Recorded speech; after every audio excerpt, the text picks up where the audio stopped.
Ethan Rowe had never been the kind of man who sought attention, and in truth, most of the people in his quiet suburban neighborhood hardly knew anything about him beyond the vague knowledge that he worked at the city library and lived with an old golden retriever named Jasper. He was one of those figures who could walk past you in a grocery store and leave almost no impression, not because he lacked substance, but because he carried himself with a kind of quiet humility that seemed almost invisible in a world that rewarded noise and spectacle. His days followed an almost ritualistic order. Morning coffee brewed in the same dented pot he had inherited from his sister, a long walk with Jasper around the cul-de-sac where he nodded politely to whichever neighbor happened to be trimming hedges, or collecting the mail, then hours spent cataloging books and repairing bindings in the dimly lit office of the library. For him, routine was not dullness but a form of safety, a structure in which the lingering ache of solitude could be softened by familiar rhythms. When his sister Lucy had passed away 3 years earlier, Ethan's world had shrunk even further. She had been the outgoing one, the sibling who insisted on organizing neighborhood barbecues, who knew everyone's birthday, who left behind half-finished knitting projects in every corner of the house they had once shared. Ethan, left alone, found himself unable to fill the silence she had left. But he did what he had always done. He turned inward, channeling his grief into small, tangible creations. He had always loved design, sketching miniature structures in his notebooks during slow hours at work, dreaming of buildings that blended charm with function. After Lucy's passing, these sketches began to evolve into something more substantial. He started building little models in the garage, birdhouses with elaborate gables, mailboxes with tiny shingled roofs, small experiments that gave him a reason to keep his hands busy and his mind anchored. The doghouse was the culmination of those quiet experiments. Jasper was slowing down with age, his movements more deliberate and his naps longer, but he still carried himself with a dignity that Ethan admired. Ethan decided that if his companion was going to spend his final years at his side, then he deserved a home within a home, a structure that was more than a box on the lawn. He pored over sketches for weeks, borrowing details from Victorian cottages he had studied in old library archives, mixing in touches of modern symmetry and personal flourishes. When the final design took shape, it looked less like a kennel and more like a piece of art, a miniature house with stained glass windows that caught the late afternoon sun, cedar siding polished with care, and a porch just wide enough for Jasper to rest his head while watching the street. Building it took him months of evening labor, hours of sanding, cutting, and painting, each action carried out with the same patience he once used to repair brittle book pages. By the time it was finished, the doghouse seemed almost enchanted, a physical testament to love, memory, and craftsmanship. For Ethan, it wasn't simply about giving his dog comfort. It was about creating something lasting in a world that had taken too much from him. The doghouse was a link between his present and the memory of his sister, who had always encouraged him to stop hiding his talents. Lucy had teased him once, telling him that if he didn't show people what he could build, he would end up designing palaces only for squirrels and sparrows. The doghouse became a way of proving her wrong and honoring her at the same time, a creation that finally stood in the open air where everyone could see it. Neighbors walking past often slowed down to stare, sometimes even taking pictures on their phones, whispering that it was too beautiful for a dog. Ethan would smile faintly at those comments, though he never invited further conversation. For him, the structure was not about impressing others. It was about giving shape to something that had lived inside him for years. Still, the more people noticed it, the more Ethan began to feel a faint, unfamiliar tension creep into his peaceful existence. He was not used to being the subject of curiosity, and the attention unsettled him. Some of the neighbors were kind and genuinely appreciative, but others seemed vaguely judgmental, as though his devotion to a doghouse signaled eccentricity or wasted energy. Ethan ignored these undercurrents as best he could, convincing himself that no one could take from him what he had built with his own hands. He believed that some things, once created with sincerity, were safe from intrusion. It was, perhaps, the only illusion he still allowed himself to hold on to. It was a Tuesday afternoon when the first ripple of unease entered Ethan's life, and it arrived not with a knock on the door or a letter in the mailbox, but with the sharp, unmistakable voice of Karen Bishop drifting across the hedge that separated their yards. She was standing in her immaculate garden, arms folded tightly across her chest, eyes fixed not on Ethan himself, but on the doghouse that sat proudly near the fence. For a moment, Ethan assumed it was a casual glance, the kind of idle curiosity neighbors often showed when something new appeared on a lawn.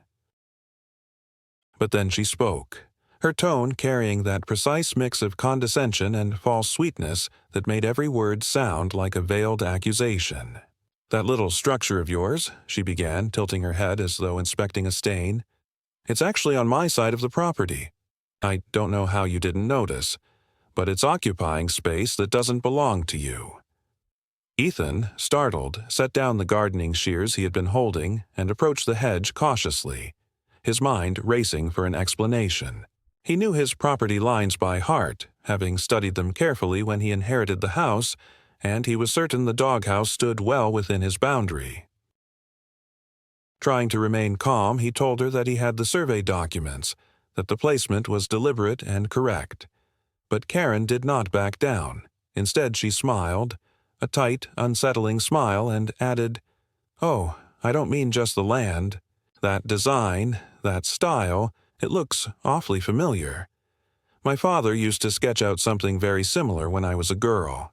He never got the chance to build it, but I still have the picture somewhere. Funny how history has a way of repeating itself." The remark sent an odd shiver through Ethan, though he tried not to show it.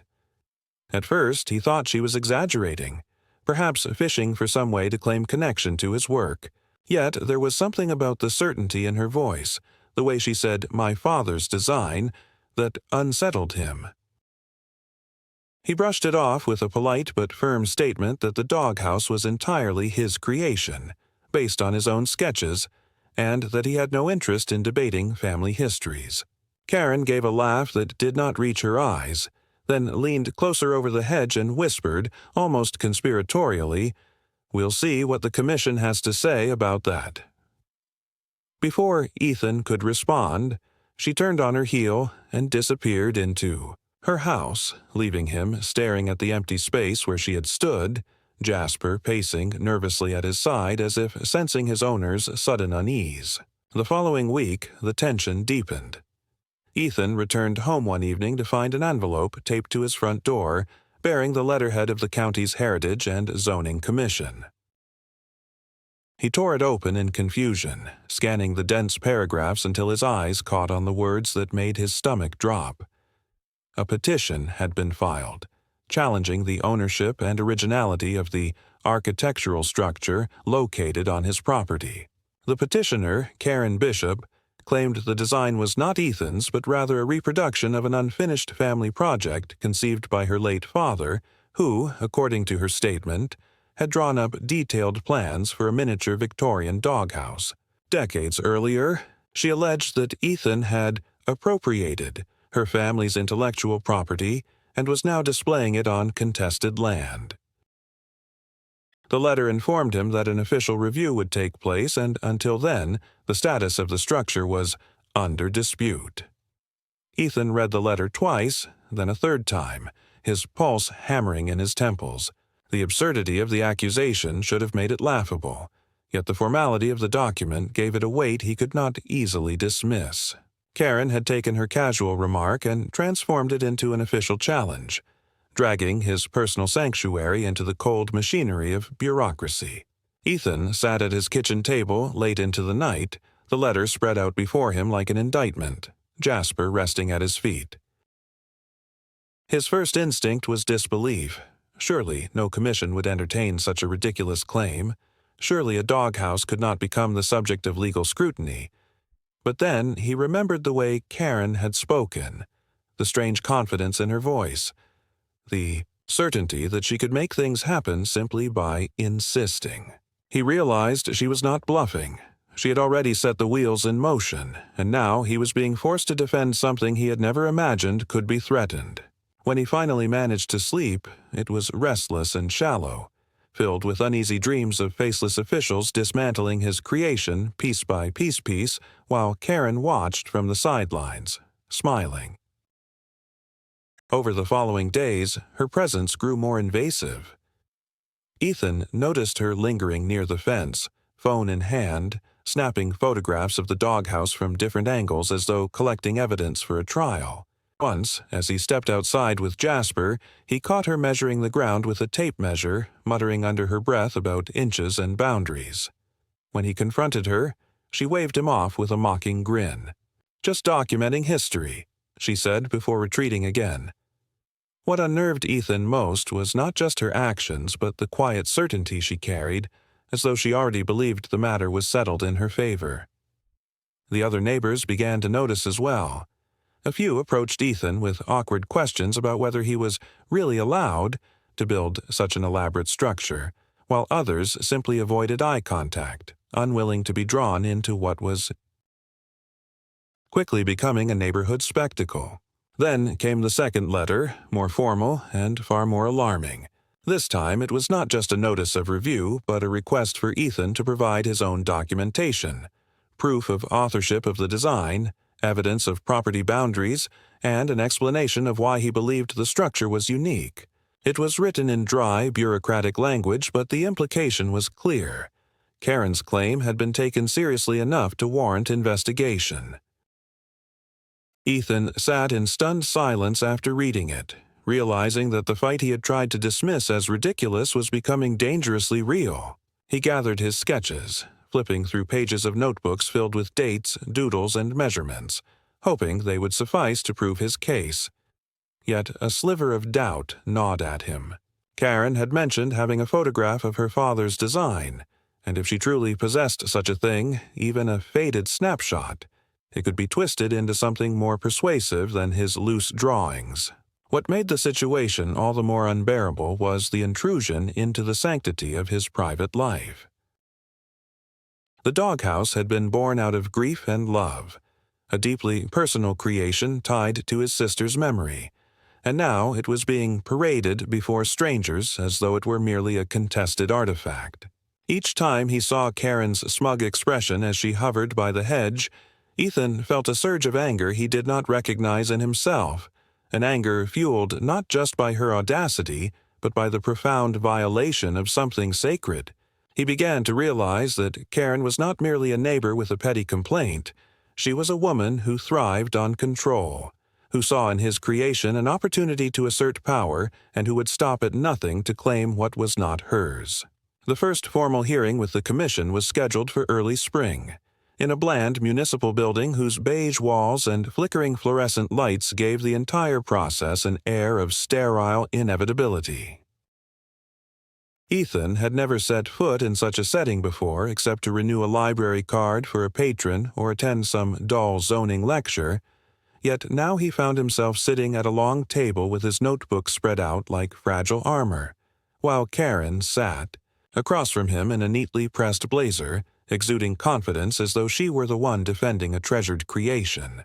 She opened the proceedings with a calm, practiced speech about her late father, describing him as a visionary craftsman who had designed a miniature Victorian doghouse for her childhood spaniel, but had tragically never completed it before his death.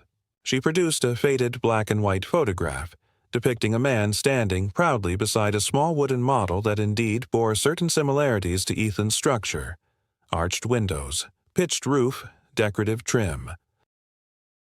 She handed it to the commissioners with a solemn expression, and for a moment the room seemed to tilt in her favor. Ethan felt his throat tighten, because though he had never seen this photograph before, he could not deny that at a glance the resemblance was uncanny. When it was his turn to speak, Ethan tried to keep his voice steady as he described the process of creating his doghouse, the sketches he had developed over months, the architectural references he had drawn from, and the personal meaning the structure carried. He slid his notebooks forward, pages filled with detailed drawings and notes in his own hand, but as he did so, He caught the faint smirk tugging at Karen's lips, as though she already anticipated that his words would be drowned out by her narrative. The commissioners leafed through his papers politely but without enthusiasm, and one of them even remarked that while his sketches were extensive, they did not conclusively prove originality, since design inspiration could be shared, borrowed, or inherited. The remark struck Ethan like a blow, not because it was accurate, but because it revealed how easily Karen's framing of the story had infiltrated the room.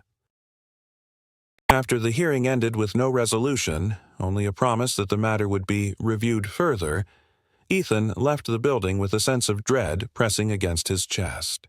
Outside, the sky was overcast and a fine mist had begun to fall, blurring the edges of the street. Karen emerged behind him, her heels clicking sharply on the pavement, and when she drew close enough for only him to hear, she murmured, "You can. Fight this if you want, but I've been here longer. People trust me. They know my family. At the end of the day, it's your word against a legacy." She didn't wait for him to reply, just brushed past him and disappeared into the drizzle, leaving him trembling not from the cold but from the realization that she was not bluffing or improvising. She was orchestrating something deliberate, calculated, and he was already playing catch-up. Over the next few weeks, the escalation became impossible to ignore. Ethan returned home one afternoon to find a notice pinned to his front gate, stamped with the seal of the Homeowners Association, which until then had never paid him much attention. The notice accused him of erecting an unapproved outbuilding and demanded he submit plans for review or face a fine. The irony was unbearable, because the HOA had ignored countless violations in the neighborhood, from oversized sheds to gaudy lawn ornaments, yet suddenly they had decided his meticulously crafted doghouse was a matter of compliance. Ethan could almost hear Karen's voice behind the words, her influence twisting through channels he had never thought she controlled. He complied by sending in his paperwork, but the message was clear. She had allies, or at least leverage, and she was willing to use them. Then came the smaller, more insidious provocations. He noticed trash scattered across his driveway on mornings when he knew he had secured the bins the night before. Twice, Jasper's water bowl in the yard was found overturned, though there had been no wind and no sign of raccoons. One evening, as Ethan sat by his window revising sketches, he saw Karen standing near the property line with a pair of binoculars raised to her eyes, not even pretending to hide her surveillance. When he stormed outside to confront her, she lowered them slowly and said in a voice dripping with false innocence, "Just making sure the structure hasn't changed. You understand. Documentation matters." Ethan's fists clenched at his sides, but he knew that any outburst would only feed her narrative that he was unstable, so he turned back inside, seething with a frustration that left him shaking long after the encounter ended. The worst moment, however, came when a pair of contractors arrived unannounced at his door, clipboards in hand, claiming they had been hired to inspect the disputed structure for safety compliance. They spoke with the kind of weary detachment of men who did not care about the dispute itself, only the paycheck promised at the end. But when Ethan pressed them on who had authorized their visit, they shrugged and muttered something about a neighbor's request supported by preliminary commission. Approval. Ethan refused to let them onto his property, but their casual mention of Karen's involvement made his blood run cold. She was no longer content with letters and photographs. She was taking active steps to establish authority over something that did not belong to her, as if slowly erasing his ownership through persistence alone. That night, sitting in the dim kitchen with Jasper curled at his feet, Ethan realized he was being drawn into a game he had never wanted to play. The doghouse was no longer just a tribute to his sister or a gift to his aging companion. It had become a battleground, a symbol of resistance against someone who sought to consume anything she touched. He thought about tearing it down himself, ending the conflict by removing the object at its center, but the very idea felt like betrayal, as though he would be erasing Lucy's memory with his own hands. He knew then that Karen was counting on his exhaustion, on his reluctance to endure conflict, and if he surrendered now, he would not just lose the doghouse but something far deeper, something tied to his identity and his grief. The escalation was no longer hypothetical or bureaucratic. It was unfolding in the real world, in his yard, on his doorstep. The quiet librarian who had once believed in the safety of routine found himself standing at the edge of a conflict he could neither ignore nor easily resolve. And as much as he dreaded the path ahead, he understood with clarity that this was only the beginning. Ethan had always thought of himself as someone who could endure inconvenience by retreating into books and sketches, someone who could survive pettiness by refusing to let it reach the deeper parts of his life. But by the time spring turned to summer, he realized that Karen's campaign was not simply a nuisance to be ignored, but a sustained assault that demanded resistance. And the realization came not in a dramatic confrontation, but in the quiet discovery of a detail that shifted the balance of the conflict in an unexpected way. He had been searching through boxes in the attic, digging for old family records he thought might help establish his long tenure in the house, when he came across a battered leather folder filled with documents from the early days of his sister, Lucy's meticulous record-keeping. Among receipts, tax forms, and scraps of correspondence lay a stack of his earliest sketches of miniature structures, notes he had nearly forgotten he had made in his 20s, well before he even moved into the neighborhood. What startled him was not just the age of the sketches, their yellowed edges proving their authenticity, but the fact that some of the architectural details mirrored those in the doghouse. The same sweeping arch above the doorway, the distinctive latticework on the miniature porch, the kind of flourishes he had developed as a personal signature years before Karen had ever uttered her father's name in his presence. The discovery struck him like a revelation, because for the first time he realized he had tangible evidence that his design lineage predated any claim Karen might attempt to anchor in her family's history. Clutching the folder, he visited a small legal practice recommended by a colleague at the library, a practice run by a young attorney named Marissa Green, who specialized in property disputes and had the kind of sharp, pragmatic outlook that Ethan found both intimidating and reassuring. She flipped through the sketches, running her fingers over the fragile paper, and then sat back with a thoughtful frown. "This," she said, "isn't just proof of authorship. It's a timeline. You have dated material that shows the concept existed long before Karen's claims. If she tries to argue that you plagiarized her father's design, you can show you were working with these ideas independently years earlier."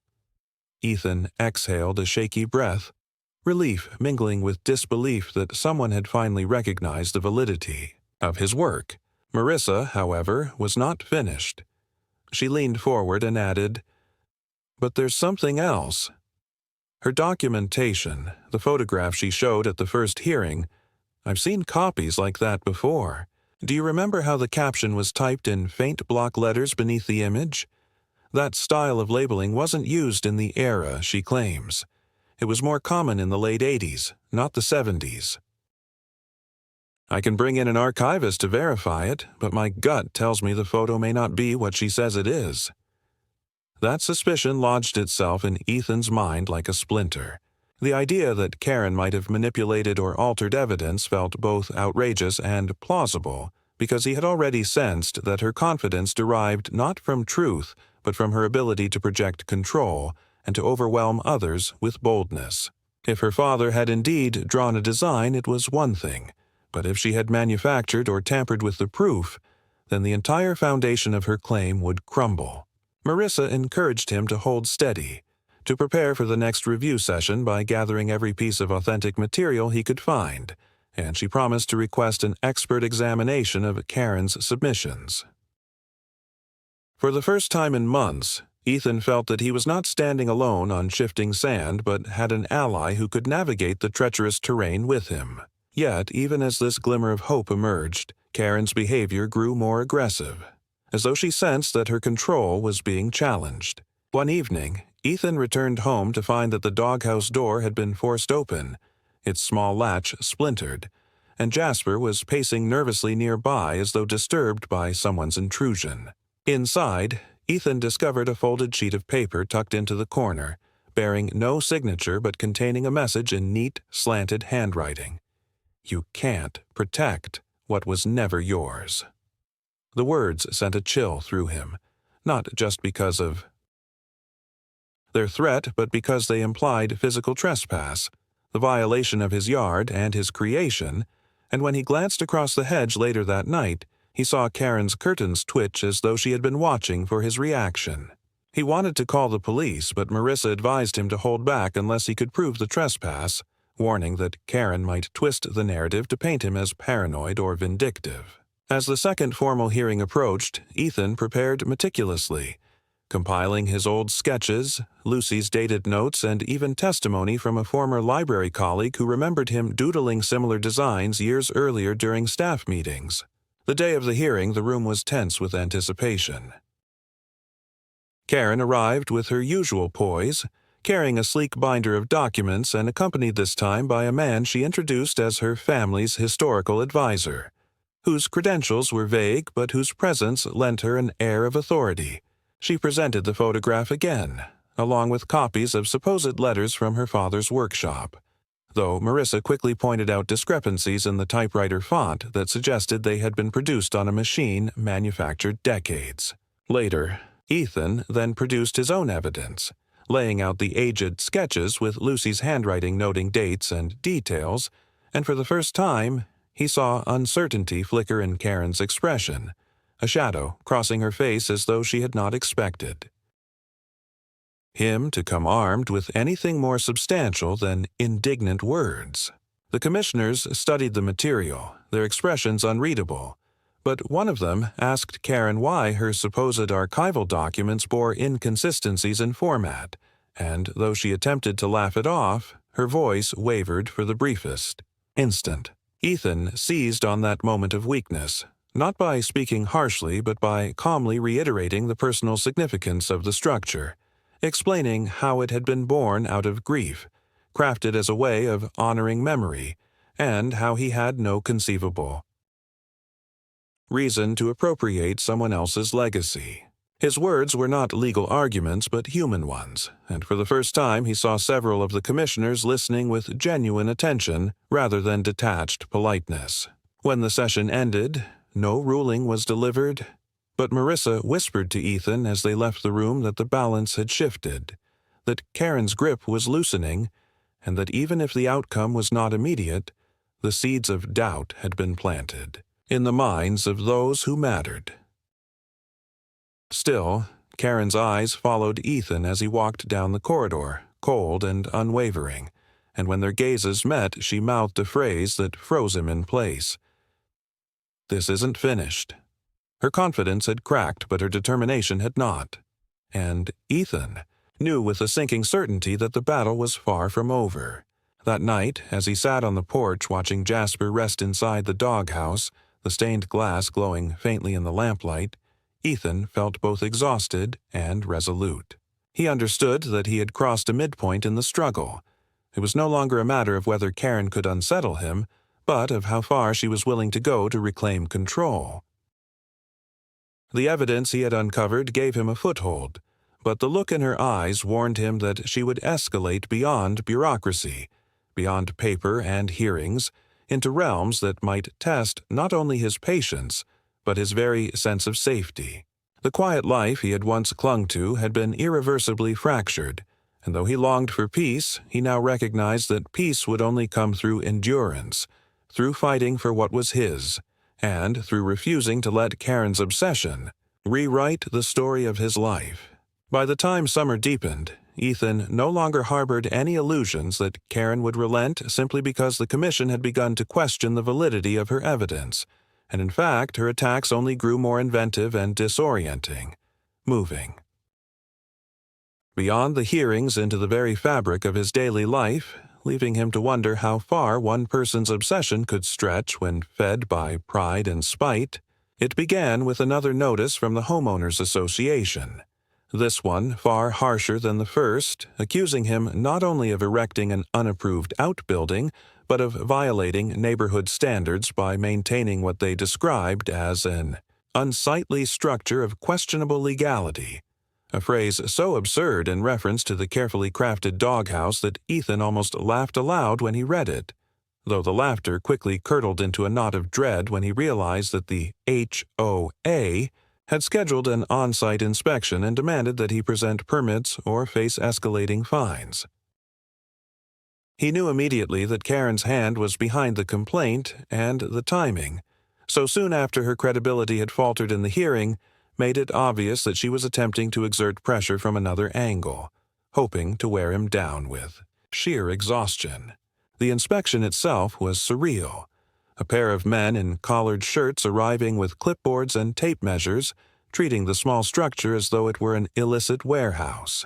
Ethan showed them his paperwork, the sketches, the documentation Marissa had helped him prepare, but they remained non-committal, their pens scratching notes while one of them muttered that they had never seen anything like this in their rounds. Karen hovered nearby the entire time, standing at the edge of her yard with arms crossed, her lips curved into a smile that reminded Ethan less of triumph than of anticipation, as though she were already envisioning the commission's ruling in her favor. When the inspectors finally left, she stepped closer and said just loudly enough for him to hear, "You see, the problem is that you don't belong here. Not you, not your little project. People like you think you can come into this neighborhood and rewrite the past, but I won't let you." The words lodged deep, not because of their cruelty, but because of the conviction in her tone, the way she seemed to believe that ownership was not determined by deeds or documents, but by entitlement that transcended logic. Ethan tried to steady himself, relying on Marissa's advice to document everything and to prepare for further legal maneuvers, but the harassment soon spilled into other forms. His mailbox began arriving late or not at all, and when envelopes did appear, some had been slid open and clumsily resealed with tape, leaving him to wonder who had read his correspondence. His library colleagues noticed his distraction, remarking on the shadows under his eyes, though he brushed off their concern, unwilling to drag his professional life into the mire of his private battle. The stress wore at him in subtle ways, his sketches becoming more erratic, his once steady hand trembling when he tried to ink fine lines, and Jasper, ever sensitive to his moods, began pacing restlessly in the evenings, as though the dog, too, felt the invisible pressure bearing down on the house. One night, long past midnight, Ethan was jolted awake by the low growl of Jasper at the foot of the bed. He rose cautiously, heart pounding, and peered through the curtain to see the faint glow of a flashlight moving across his yard. For an instant he thought it was a thief, but then the beam steadied on the doghouse, illuminating its stained glass window like a stage light, and he caught the unmistakable silhouette of Karen standing there, not even bothering to conceal her. Intrusion. She circled the structure slowly, notebook in hand, as though conducting her own private survey. Ethan nearly flung open the door to confront her, but something in her posture, the calm deliberateness, the almost reverent way she touched the wooden siding, stopped him cold, filling him with a mixture of rage and unease. She was not there to vandalize. She was there to claim, to rehearse some twisted sense of ownership in the dead of night. When he finally did step outside, she snapped off the flashlight and retreated wordlessly, her footsteps crunching across the grass until she vanished into her house. The next morning, a bright yellow sign appeared staked near the property line, reading, "Pending Review, Unauthorized Structure," the kind of bureaucratic marker usually reserved for half-finished decks or unsafe sheds. Ethan ripped it out of the ground, but the damage was done. Neighbors walking by had seen it, and whispers began to ripple through the block about whether the librarian's eccentric project was even legal. For Ethan, the humiliation was as cutting as the threat itself, because it suggested that Karen had succeeded in turning public opinion, sowing doubt in those who had once admired the artistry of the little house. Marissa urged him to remain calm, reminding him that they had evidence on their side, but Ethan could feel the erosion of his confidence with every passing day. He caught himself glancing over his shoulder whenever he stepped outside, listening for Karen's footsteps, scanning the yard for new signs or notices. The privacy of his home, once his sanctuary, now felt perforated by her presence, and yet he could not bring himself to retreat or capitulate. The doghouse stood firm in the center of the lawn, a stubborn monument to memory and resilience, and Ethan understood with a grim clarity that removing it would not end Karen's obsession. It would only embolden her, proving that persistence could rewrite truth. He resolved then that if she wished to escalate, he would not shrink from the fight, though the prospect filled him with a dread he struggled to disguise. The second escalation had unfolded not in one grand event, but in a series of grinding pressures, each designed to chip away at his resolve, and Ethan sensed that the true confrontation was still to come, looming like a storm just beyond the horizon, waiting for the moment when both of them would be forced to reveal how far they were willing to go. The courtroom was far smaller than Ethan had imagined, its pale walls lined with framed portraits of former judges whose stern expressions seemed to preside over every dispute that had ever unfolded there, and as he sat at the polished wooden table, with Marissa beside him, he could feel the weight of those eyes pressing down, reminding him that the outcome would not be determined by sentiment or sympathy, but by the evidence laid bare in this quiet chamber. Across from him, Karen sat with her binder of documents neatly arranged, her hair pulled back in a tight bun that gave her an air of severity, and the man she had introduced as her advisor whispered into her ear with the quiet confidence of someone who believed the verdict was already secured. The judge entered, the room rose, and the proceedings began with a recitation of the complaint. The claim that Ethan's doghouse was not his own creation but a stolen family design, that it was erected unlawfully on disputed land, and that Karen sought recognition of her father's supposed legacy. The words sounded surreal when read aloud, yet they carried the authority of official language, and for a moment Ethan felt the same helpless dizziness he had experienced the first time he opened her petition months ago. Karen began her testimony with the ease of someone accustomed to performance. She spoke of childhood memories, of her father's passion for craftsmanship, of evenings spent watching him draft designs for structures both whimsical and practical. She presented the faded photograph once again, passing it reverently to the judge, and when she produced the supposed letters from her father's workshop, she let her voice tremble just slightly, as if to suggest the weight of personal loss still lingered. Ethan studied her closely, watching the careful modulation of her tone, the way she glanced occasionally at the gallery of neighbors who had come to observe, as though she were playing not only to the bench, but to an audience that might carry her narrative beyond the courtroom. When she finished, there was a silence so deliberate it seemed choreographed, and then her advisor leaned forward to underscore the coincidences between her father's model and Ethan's doghouse, calling them too striking to be mere chance. Marissa rose to cross-examine, and the shift was immediate. She questioned the provenance of the photograph, asking why the caption bore formatting inconsistent with the era in which it was supposedly taken.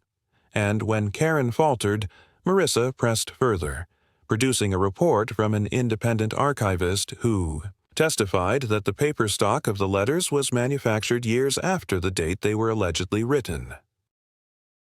Karen's composure cracked, her voice tightening as she insisted the documents were genuine, but each assertion seemed thinner than the last, and Ethan could sense the current of the room shifting. When it was his turn to speak, he did not attempt to match Karen's theatrics. He simply unfolded the aged sketches he had discovered in Lucy's folder, laying them out carefully on the table, and described in steady detail the process of creation, the personal grief that had driven him to build, the long nights of sanding and shaping wood not to impress anyone but to give his dog comfort and himself a reason to keep moving forward. He did not raise his voice or plead for sympathy. He let the sincerity of his words carry their own weight, and when he finished, The silence that followed was not choreographed but genuine, heavy with the recognition that one story had been born of truth and the other of manipulation. The judge examined the sketches, compared them to the photograph, and then leaned back with an expression that revealed nothing. Yet when he finally spoke, his tone was decisive. He ruled that Ethan's evidence demonstrated independent authorship, that the inconsistencies in Karen's documentation rendered her claim invalid, and that the doghouse was not only his lawful property but, given its unique design and cultural interest, eligible for registration as a protected structure under the local heritage program. Karen's face drained of color at the words, and for a moment she looked not furious but hollow, as if the edifice of certainty she had built around herself had collapsed in an instant. When the judge added that her actions constituted harassment and ordered her to cease further claims, she rose abruptly, gathering her binder with shaking hands, and stormed from the courtroom without waiting to hear the final admonitions. Ethan sat frozen in his chair, the verdict ringing in his ears, unable to process the enormity of what had just occurred. Marissa placed a steadying hand on his arm, whispering that it was over, that he had won, but he felt less triumph than exhaustion, a bone-deep weariness that came from months of living under siege. As he finally left the courtroom, Jasper's leash in hand and the sketches carefully tucked away, he understood that the battle had reached its climax not with shouts or spectacle, but with the quiet persistence of truth standing firm against the weight of deceit. In the weeks following the verdict, the neighborhood slowly settled into a new rhythm, quieter now, though the silence carried a different texture, one not of peace, but of aftermath. Karen withdrew almost entirely from public view, her once dominant presence fading like a shadow against the very streets she had once seemed to command. Her house stood as it always had, trimmed and proper, but the blinds remained drawn, the garden unkept, and the neighbors, those who had once hesitated to choose sides, now crossed the street rather than pass directly in front of her gate. No apology ever came, not even a note, but Ethan no longer expected one. Vindication, he had come to understand, didn't require confession from those who caused the harm. It was the quiet restoration of what had been threatened, the ability to return to one's life without having to explain the right to simply exist. The doghouse remained where it had always stood, untouched and now recognized officially, a protected object registered in the local records, its plaque discreetly mounted on a small wooden post near the base. Ethan didn't invite visitors, but those who passed by often paused to admire it with a new kind of reverence, whispering not about the scandal, but about the care and patience it must have taken to build something so precise.